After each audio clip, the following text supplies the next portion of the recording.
The conversation quickly drifted back to business, but a subtle tension lingered in the ballroom.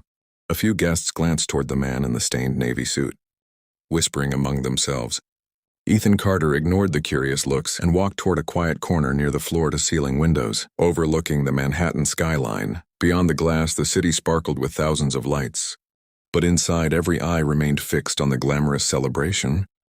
A young waitress carrying a tray of sparkling water approached him cautiously. "Sir," she said softly, "I'm so sorry about what happened." "It wasn't right," Ethan accepted a glass with a grateful smile. "Thank you. What's your name?" "Emily. Well, Emily, kindness is remembered far longer than insults." She smiled nervously before returning to her duties. Across the room, Richard Halston continued entertaining investors with exaggerated stories about his leadership. Every few minutes, he glanced toward Ethan and laughed with his colleagues, clearly pleased with the attention the incident had earned him. "Some people just don't know where they belong," Richard joked, drawing another round of laughter. Meanwhile, the company's CEO, Daniel Brooks, paced behind the stage, checking his watch repeatedly. Tonight's ceremony depended on one person, the mysterious investor whose approval would unlock the final $1 billion acquisition. Only Daniel and 2 board members knew the investor's identity, and they had been instructed to keep it secret until the official announcement. Daniel looked toward the entrance. "He should have been here by now," one board member whispered. "He's here," another replied. After checking his phone, his assistant confirmed he arrived 15 minutes ago. Daniel frowned. "Then where is he?" No one had an answer near the refreshments table.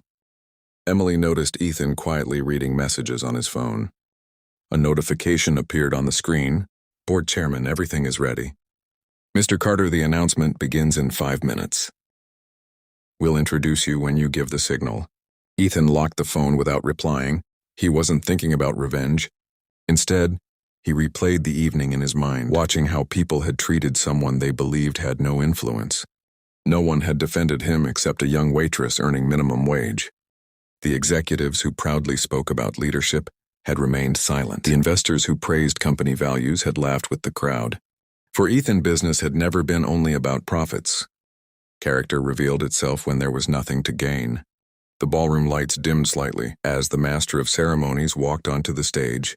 "Ladies and gentlemen," he announced, "thank you for joining us on this historic evening." The conversation stopped instantly. Guests found their seats, cameras were raised, and every executive straightened their jacket. Richard confidently adjusted his tie, convinced the night belonged to him. At the back of the room, Ethan placed his empty glass on a nearby table, buttoned his wine-stained jacket, and quietly waited. In less than a minute, the entire room would discover exactly who he was. They poured wine on him before 100 guests, not knowing he owned their